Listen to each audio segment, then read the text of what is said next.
IBA grads, gateway to your desired future.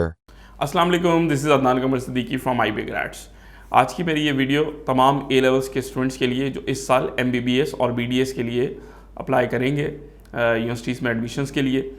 तो इन तमाम लोगों को कुछ चीज़ों का कुछ फेजेस से गुजरना होता है, और वो फेजेस क्या होते हैं। पहली चीज़, आपके पास इक्विवेलेंस सर्टिफिकेट बनाना होता है, और इक्विवेलेंस सर्टिफिकेट ओ लेवल्स का अक्सर मैं स्टूडेंट से क्लास में अगर मालूम करता हूँ तो 50% के पास होता है, 50% के पास नहीं होता। वो भी इंतज़ार कर रहे होते हैं कि हम ये ओ लेवल्स की इक्विवेलेंसी अभी अप्लाई करेंगे।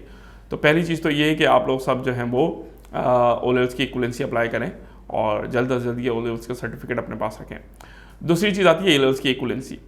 तो इक्विवेलेंसी के लिहाज से अक्सर लोगों की राय यही है कि अगर आपको पाकिस्तान में मेडिकल में एडमिशन लेना है तो आप ए लेवल्स आपने गलत कर लिया है, आपको FSC करना चाहिए था। ऐसा ही है, मेरी सजेशन भी कुछ इस तरह से है, मेरा ख्याल भी ऐसे ही है। लेकिन लास्ट ईयर शफकत महमूद साहब जो हमारे एजुकेशन मिनिस्टर थे, उन्होंने आप लोगों के लिए एक बड़ा अच्छा काम किया, और जिस हद तक वो सपोर्ट कर सकते थे उन्होंने वो सपोर्ट की। IBCC से उन्होंने इस बात की रिक्वेस्ट दी और उसको एक्सेप्ट करवाया कि आपका जो 90% का कैप लगता है ए लेवल्स के स्टूडेंट्स में, कि जब इक्वलेंसी बनती है 90% का जो कैप लगता है वो कैप हटा दिया जाए, और आपका भी इंटर के लिहाज से, जैसे यहाँ इंटर के मार्क्स होते हैं 91%, 92%, 93%, तो उस लिहाज से आपकी भी इक्वलेंसी हो। A स्टार आपका ये ना हो कि A स्टार है तो आप 90% पर रुक जाएंगे। तो अब ऐसा ही है, इस साल की जो आपका एडमिशन पॉलिसी, एडमिशन क्राइटेरिया होगा, इंशाल्लाह उसके अंदर ये इसी तरह से यूज़ किया जाएगा। तो आप ओ लेवल्स की इक्विवेलेंसी बनाएंगे, उसमें भी A स्टार आपका 90 पे कैप नहीं होगा, बल्कि वो 91, 92, 93, वो किस लिहाज से होगा इंशाल्लाह मेरी इस वीडियो में आपको स्क्रीन पर भी कुछ देर में नज़र आएगा कि IBCC की अपनी वेबसाइट के ऊपर ये चीज़ मौजूद है, जाके अगर देखना चाहें तो वो देख सकते हैं आप कि किस सब्जेक्ट्स में आपको A स्टार पे 94, 93, 92, 91 मार्क्स मिलेंगे। तो ये स्क्रीन पर भी इस वक्त शो हो रहा है, ठीक है। तो ए लेवल्स के लिए भी ऐसे ही है और ओ लेवल्स में भी ऐसे ही है। तो ओ लेवल्स की इक्विवेलेंसी तो फ़ौरन बन जाएगी। ए लेवल्स की इक्विवेलेंसी जो लोग इस साल मई जून में पेपर दे रहे हैं, वो पेपर देने के बाद जब उनका रिजल्ट आएगा अगस्त में, तो उसके बाद वो इक्विवेलेंसी के लिए अप्लाई करेंगे, देन उनके पास वो इक्विवेलेंसी बन के आएगी। जब तक आपके ओ लेवल्स की इक्विवेलेंसी ही इस्तेमाल होगी। तो एक तो ये चीज़ थी कि इक्विवेलेंसी के अंदर जो चेंज आता है, जिसकी वजह से आपकी मेरिट पोजीशन FSC के स्टूडेंट्स के साथ, इंटर के स्टूडेंट के साथ कम हो जाती है, और आपको एडमिशन में, मेरिट पोजीशन में मुश्किल होती है, कंपटीशन आपका जो है टफ हो जाता है। तो इंशाल्लाह इस साल जो है वो इस सिचुएशन में आपको इतना ज़्यादा हर्डल महसूस नहीं होगा जैसे लास्ट ईयर्स में हुआ। तो एक चीज़ तो ये आपके सामने। दूसरी चीज़ ये कि आपके कुछ डॉक्यूमेंट्स होते हैं जो आपको प्रिपेयर करने होते हैं, जैसे कि अगर आप अंडर 18 हैं तो फिर आपका स्मार्ट कार्ड होना चाहिए जो बना के रखना है आपने। आपके पेरेंट्स के साथ डोमिसाइल होता है, वो डोमिसाइल आपका होना ज़रूरी है। तो डॉक्यूमेंट्स के अंदर ए लेवल्स के स्टूडेंट्स जो हैं उनको ये अवेयरनेस नहीं होती कि इन डॉक्यूमेंट्स की ज़रूरत है, तो वो डॉक्यूमेंट्स मिस कर जाते हैं। और तीसरी एक इंपॉर्टेंट बात कि जब हम MD कैट देते हैं, ए लेवल्स तो अभी आप दे रहे होंगे, इंशाल्लाह वो आपका बहुत अच्छा होगा। अभी मई जून में आपका पेपर है, तो अल्लाह से दुआ भी है कि आप लोगों के लिए आसानी हो। ये पेपर देने के बाद आपके पास एक मरहला होता है MD कैट का, जिसका सिलेबस जो है वो आपका CIE से डिफरेंट होता है, जिसका पेपर पैटर्न भी CIE से डिफरेंट होता है, जिसका पढ़ने का स्टाइल भी मुख्तलिफ होता है, जिसको मेमोराइज ज़्यादा करना होता है, और कंसेप्ट बेस जो है वो इतना ज़्यादा नहीं होता। जो आपने ए लेवल्स में जिस तरह आपने एक ट्रैक बनाया होता है कि आपने कंसेप्ट ले लिया और उसके तहत आपने पेपर करके आ गए, बट ऐसा यहाँ पर नहीं है। इसमें तमाम जो आपका पैटर्न है वो MCQ बेस्ड होता है। MCQ बेस्ड होने में कंसेप्ट तो शामिल होंगे, लेकिन ये कंसेप्ट आपको मेमोराइज्ड होने चाहिए।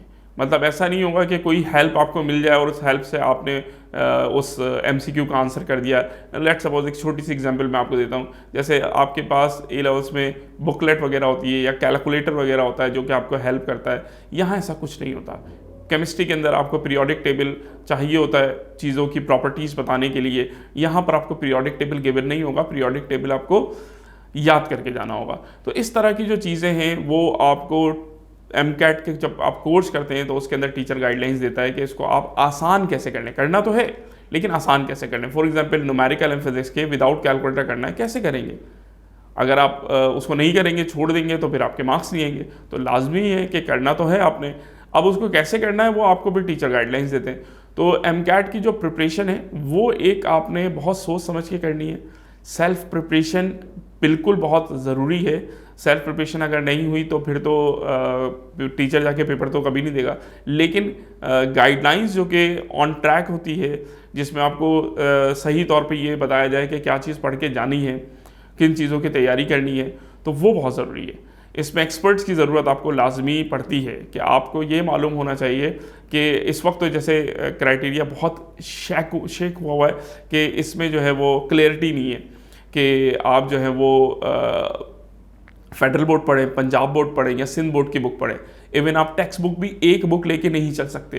तो आपने अगर मल्टी टेक्स्ट बुक को कवर करना है तो वो कैसे करना है इतने कम टाइम में? लेट सपोज आपका 19 मई तक आपका पेपर है, तो पेपर कंप्लीट होने के बाद आपके पास जो दिन है, अगर वो 15 अगस्त तक लगाया जाए तो 2 महीने हैं, और अगर आगे डेट बढ़ जाती है, सितंबर हो जाता है, तो फिर 3 महीने होंगे।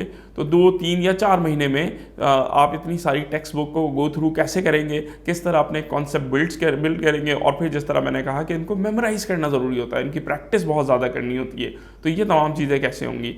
तो इसके लिए आपको एक्सपर्ट्स की गाइडलाइंस चाहिए होती है। फिर करना आप नहीं होता, अल्टीमेटली आप करेंगे। आप अगर नहीं करेंगे तो फिर पेपर आप कैसे देंगे जाकर? तो ये तमाम चीज़ें जो हैं वो ए लेवल्स के स्टूडेंट्स के लिए बहुत अहम है कि अभी वो पेपर CIE के जैसे ही फ्री होते हैं तो उनको इन तमाम चीज़ों में प्लानिंग करनी है, चीज़ों को तैयार करना है, और कोशिश करनी है कि वो कहीं पर भी कोई चीज़ मिस ना कर जाएँ, क्योंकि ये बड़ा अहम ईयर होता है। A2 के बाद जो आपका ये साल है, इसमें अगर MBBS और BDS में एडमिशन लेना है तो ऐसा ना हो कि ये साल ज़ाया करना पड़े, गैप ईयर लेना पड़े और फिर नेक्स्ट ईयर हमें जाना पड़े। तो एक साल बहुत अहम रखता है कि एक साल का टाइम पूरा ज़ाया हो जाए। तो ये वीडियो मेरी उन तमाम ए लेवल्स के स्टूडेंट्स के लिए थी जो कि इस साल MBBS या BDS में अप्लाई करना चाह रहे हैं। इसके अलावा अगर कोई अपडेट्स होती है तो इंशाल्लाह ज़रूर आपके साथ शेयर करेंगे। फ़िलहाल सिलेबस आपका PMC ने अपनी वेबसाइट पर बताया हुआ है, आप उसी को फॉलो करें। कोई चेंज होता है तो इंशाल्लाह हम आपके साथ ज़रूर शेयर करेंगे। जज़ाकल्लाह खैर। अस्सलाम वालेकुम।